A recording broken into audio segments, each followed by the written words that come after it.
మోకాల నొప్పులకు ఎటువంటి సర్జరీ లేకుండా ఎపియాన్ పెయిన్ క్లినిక్ అందిస్తున్న అత్యాధునిక చికిత్స.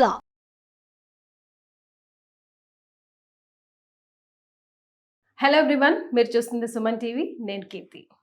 మోస్ట్ అవైటెడ్ వీడియో ఫర్ మీ, బికాజ్ ఏజెస్ నుంచి నేను సార్ని అడుగుతున్నాను ఒక్క ప్రొఫైల్ వీడియో చేద్దాం సార్ అని. ఫైనల్లీ ఒప్పుకున్నారు.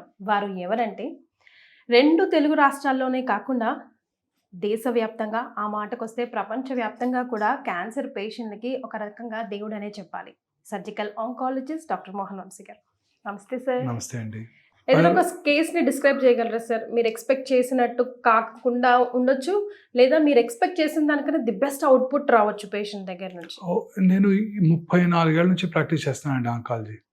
ఒక ఇంపార్టెంట్ విషయం మన వ్యూవర్స్ అందరికీ చెప్పాలనుకున్నాను, అలాగే మీకు కూడా చెప్పాలనుకున్నాను. సో నేను ఇన్ని సంవత్సరాలు ప్రాక్టీస్ చేశాక నేను తెలుసుకుంది ఏంటంటే, క్యాన్సర్ ట్రీట్మెంట్లో మేమిచ్చే ఈ ఇంగ్లీష్ మెడిసిన్, అలోపతి ట్రీట్మెంట్ కన్నా పేషెంట్ యొక్క మానసికంగా పేషెంట్ ధైర్యంగా ఉంటే క్యాన్సర్ని జయించేస్తారు. ఇది నేను ఖచ్చితంగా నమ్ముతున్నానండి. ఎగ్జాక్ట్లీ 22 ఇయర్స్ బ్యాక్ ఒక చిన్న పాపకి ఆపరేట్ చేశారు అపోలో హాస్పిటల్లో. నేను కూడా ఉన్నాను, నేను చేయట్లేదు, మా కొలీగ్ చేస్తున్నారు సర్జరీ. అదేదో చిన్న ఓవేరియన్ ట్యూమర్ అని వాళ్ళు ఓపెన్ చేస్తే it turned out to be gastric cancer. Gastric cancer వచ్చి ఓవరీస్కి పాకిపోయింది. ఆ పాప వయసు 22 ఇయర్స్. ఆ పాప వాళ్ళ father is a big technocrat. ఆయన హైదరాబాద్లో lot of companies which are not doing well, you, చాలా companies which are not doing, వాటిని టేక్ ఓవర్ చేసి వాటిని టర్న్ అరౌండ్ చేసి ప్రాఫిట్లోకి తీసుకొచ్చే మనిషి. వెరీ ఫేమస్ మ్యాన్ ఆ రోజుల్లో, తమిళియన్. సో వాళ్ళ అమ్మాయి. సో ఈ జరగటంతో ఆయన చాలా డిప్రెషన్కి లోనయ్యారు. సో లోనయ్యి ఆయన చెప్పిన కాన్సెప్ట్ ఏంటంటే, తర్వాత నాతో చాలాసార్లు మాట్లాడారు. ఆయన ఏమనేవారంటే, ఆయన అప్పుడే చెప్పారు, నేను ఇప్పుడు గమనించింది ఆయన ఆ రోజు చెప్పారు, నాన్ మెడికల్ మ్యాన్. నేను 34 ఏళ్ల ప్రాక్టీస్ తర్వాత నేను అనుభవంలోకి వచ్చిన విషయాన్ని ఆయన ఆ రోజు చెప్పారు. డాక్టర్ గారు, క్యాన్సర్కి ఇది ఒకటే ట్రీట్మెంట్ కాదు, అలోపతి మెడిసిన్ ఒకటే కాదు, మానసిక ధైర్యం ఇంపార్టెంట్. క్యాన్సర్ పేషెంట్స్కి ఇది మనం డెవలప్ చేయాలి, వాళ్ళందరికీ మనం కూడా మానసిక ధైర్యంగా ఉండేటట్టు చేయాలి. అలా చేస్తేనే వాళ్ళు క్యాన్సర్ జయిస్తారని వాళ్ళ పాపను అబ్జర్వ్ చేశాక ఆయన తెలుసుకున్నారు. సో నేను ఆయన దగ్గర కూడా రానివ్వలేదు ఆ రోజుల్లో. నేను I don't believe in that. I thought ఈయనేదో వేదాంత్ మాట్లాడుతున్నారు, ఇది అసలు కరెక్ట్ కాదు, నమ్మకం. క్యాన్సర్కి ట్రీట్మెంట్ ఈ అలోపతి వైద్య విధానమే. ఇది స్ట్రాంగ్ సైంటిఫిక్ ఫౌండేషన్ ఉంది దీనికి. క్యాన్సర్ ఎలా పెరుగుతుంది, క్యాన్సర్ని ఎలా క్యూర్ చేయాలి, ఆ క్యాన్సర్ సెల్ ఎలా టార్గెట్ చేయాలి, క్యాన్సర్ సెల్ సైకిల్ ఎలా ఉంటుంది, ప్రతి సైకిల్లో దాన్ని ఎఫెక్ట్ చేసే డ్రగ్స్ ఉన్నాయి, ఇదంతా సైంటిఫిక్ ఫౌండేషన్ ఉంది. ఈ సైంటిఫిక్ ఫౌండేషన్ కాదని మూఢనమ్మకంతో ఆయన ఏదో చెప్తున్నారు అని నేను అనుకుని ఆయన దగ్గర కూడా రానివ్వలేదు. మళ్ళీ కలవలేదు దాన్ని, ఇప్పటి వరకు కలవలేదు. కానీ ఇన్ని సంవత్సరాల ఎక్స్పీరియన్స్ తర్వాత నేను నేర్చుకుంది ఏంటంటే, ఆయనే correct. Surgical oncologist, medical oncologist, radiation oncologist ఎంత రోల్ ప్లే చేస్తారో, క్యాన్సర్ పేషెంట్స్లో ఉండే ధైర్యము అంతకన్నా ఎక్కువ రోల్ ప్లే చేస్తుంది.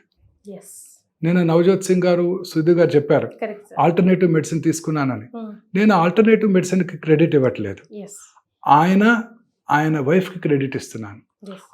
ఆయన యొక్క వారి వైఫ్లో సపోర్ట్ చేశారు, ధైర్యం నింపారు. ఆ ధైర్యంతో ఆమె ఆ క్యాన్సర్ని జయించి ఉండవచ్చు. Alternative medicines is not important.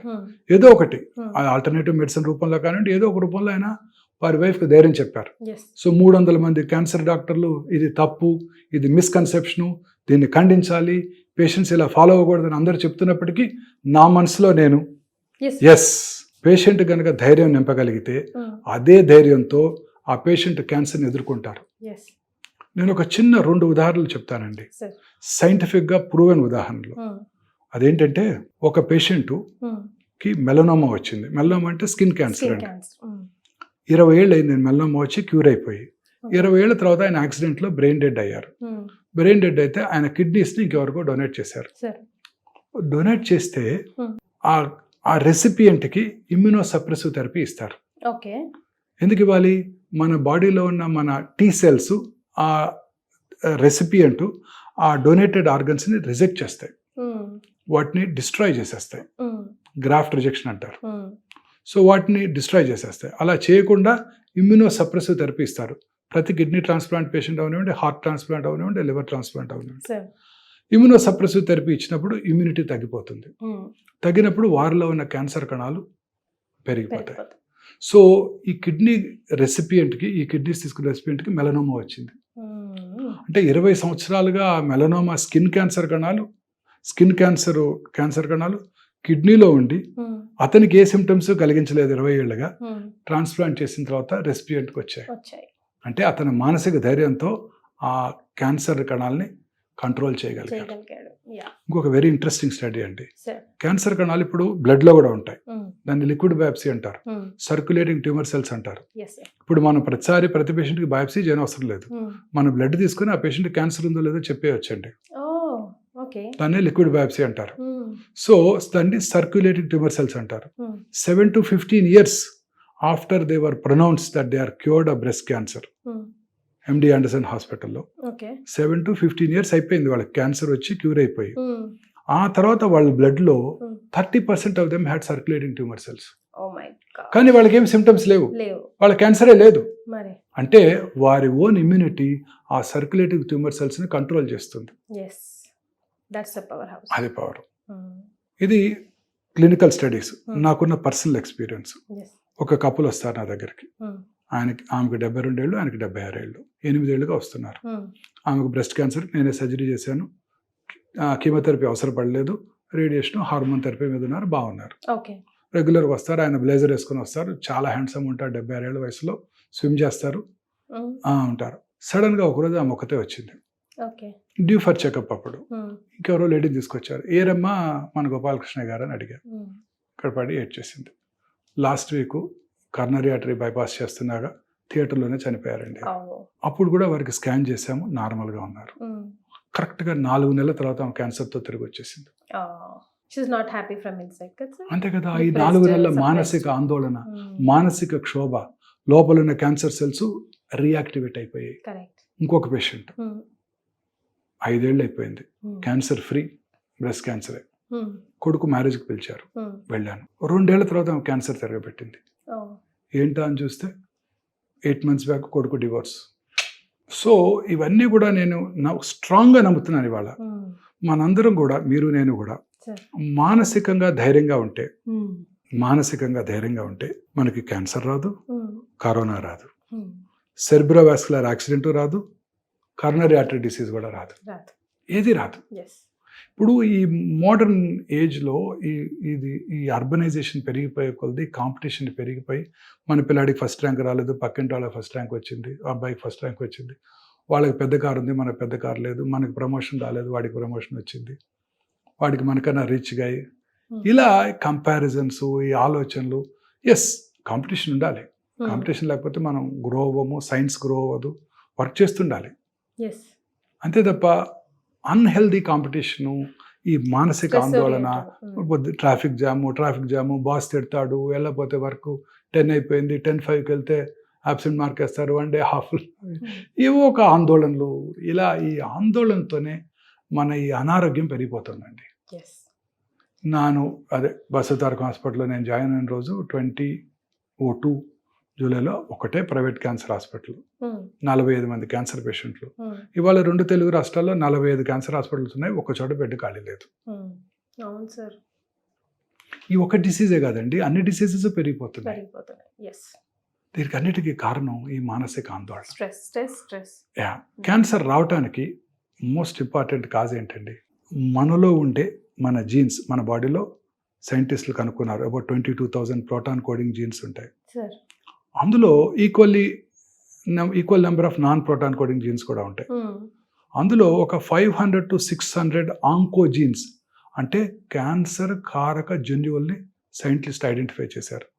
ఇప్పుడు సైంటిస్ట్ బిలీవ్ చేసేది ఏంటంటే, ఈ క్యాన్సర్ కారక జన్యువుల్లో వచ్చే మ్యుటేషన్స్ వల్లనే ఈ క్యాన్సర్స్ వస్తాయి. ఇది ఖచ్చితంగా నమ్ముతున్నారు సైంటిస్టులు. సో ఈ మ్యుటేషన్స్ ప్రతి వాళ్ళలో జరుగుతూ ఉంటాయి, మీలోనూ ఉంటాయి, నాలోనూ జరుగుతుంటాయి, వారిలోనూ జరుగుతుంటాయి. ఈ మ్యుటేషన్స్ని కంట్రోల్ చేసే ఇమ్యూన్ మెకానిజం మనకుంది. ఆ ఇమ్యూన్ మెకానిజం దెబ్బతిన్నప్పుడు అవి మ్యూటేషన్స్ పెరిగి పెద్దయ్యి క్యాన్సర్గా మారుతాయి. ఓ. సో అంటే రోజు మనలో ఈ మ్యూటేషన్స్ జరుగుతుంటాయి. ఈ మ్యూటేషన్స్ని మనం కంట్రోల్ చేస్తుంది మన ఓన్ బాడీ. అది కంట్రోల్ చేయటంలో ఫెయిల్ అయినప్పుడు క్యాన్సర్ వచ్చేస్తుంది. ఓకే. ఎందుకు ఫెయిల్ అవుతాయి? ఇమ్యూనిటీ తగ్గుతుంది. ఇమ్యూనిటీలో ఎవరు తగ్గుతుంది? ఇమ్యూనిటీలో ఎవరికి తగ్గుతుంది? మానసిక ఆందోళనలో ఉన్నప్పుడు ఇమ్యూనిటీ తగ్గుతుంది. ఫస్ట్ హ్యాపీగా నిద్రపోయి సంతోషంగా ఉంటే అంతకన్నా పెద్ద ఇమ్యూన్ బూస్టర్ లేదు. మీరు చూడండి, హెచ్ఐవి ఉన్నవాళ్ళు, అక్వైర్డ్ ఇమ్యూనోడెఫిషియన్సీ సిండ్రోమ్, ఎయిడ్స్ ఉన్న వాళ్ళలో వాళ్ళలో ఇమ్యూనిటీ తగ్గిపోతుంది. వాళ్ళ టీ సెల్స్ ఆర్ డిఫెక్టివ్. వాళ్ళలో ఖచ్చితంగా క్యాన్సర్ వస్తుంది. 100కు 99 మంది క్యాన్సర్తోనే వారికి అపాయం ఉంటుంది తప్ప హెచ్ఐవి వల్ల ఎటువంటి అపాయం లేదు. హెచ్ఐవి క్యూర్ అయిపోయింది కదండి. కానీ వాళ్ళలో ఇమ్యూన్ డెఫిషియన్సీ ఉండటంతో అందరికీ లింఫోమాస్, స్కిన్ క్యాన్సర్స్, ఇంకో క్యాన్సర్ వచ్చేస్తాయి. సో ఎవరిలో ఇమ్యూనిటీ తగ్గితే వారిలో వస్తుంది. ఇమ్యూనిటీ బాగుండాలంటే మనం ఏం చేయాలండి? సంతోషంగా ఉండాలి, ఫస్ట్ అండ్ ఫార్మోస్ట్ హ్యాపీగా నిద్రపోవాలి. సార్ మీకేంటి సార్ హ్యాపీ బూస్టర్? ప్రాంప్ట్ గా 20 years నుంచి నేను మిమ్మల్ని చూస్తున్నాను sir, near by, very close to you. Prompt గా 8 o'clock అంటే 8 o'clock కి మీరు ఉంటారు అక్కడ హాస్పిటల్. This is passion. నాకు అందరూ అడుగుతారు నన్ను, you get burnt out, that is my pleasure. ఇప్పుడు మార్నింగ్ 5:40 లోపల వచ్చేస్తాను హాస్పిటల్కి. నేను రాకపోతే పేషెంట్లు వెయిట్ చేస్తుంటారు పాపం. పొద్దున్నే వస్తారు, లేచి స్నానం చేసి రెడీ అయ్యి కూర్చుంటారు చక్కగా మేకప్ చేసుకొని, సార్ వచ్చేసరికి రెడీ ఉండాలని. మళ్ళీ రాత్రి నా కోసం నిద్రపోకుండా వెయిట్ చేస్తుంటారు. మావిడ తిడుతూ ఉంటుంది, చలికాలంలో రాత్రిపూట లేపుతున్నావు, పొద్దున్నే వెళ్ళి మళ్ళీ లేపుతున్నావు అని. So it's pleasure seeing them. It's pleasure. వాళ్ళని చూడకుండా రాత్రి నాకు ఇంటికి వెళ్తే నిద్ర పట్టదు. It's pleasure. వాళ్ళు చూసి వాళ్ళు హ్యాపీగా ఉంటే, నేను హ్యాపీగా ఉంటే, నేను I'm very happy. Morning 8 o'clock ఓపీకి వెళ్తే మధ్యాహ్నం 1 వరకు నాకు అసలు టైం తెలియదండి. Correct sir. అదే మెడిటేషన్ నాకు. Sir out of the box వచ్చి మీరు ఎప్పుడు ఎక్కడ ఏమీ మాట్లాడలేదు. Thank you, you did it for me. Thank you madam. నమస్తే. సుమన్ టీవీ ప్రేక్షకులందరికీ నా నమస్కారం.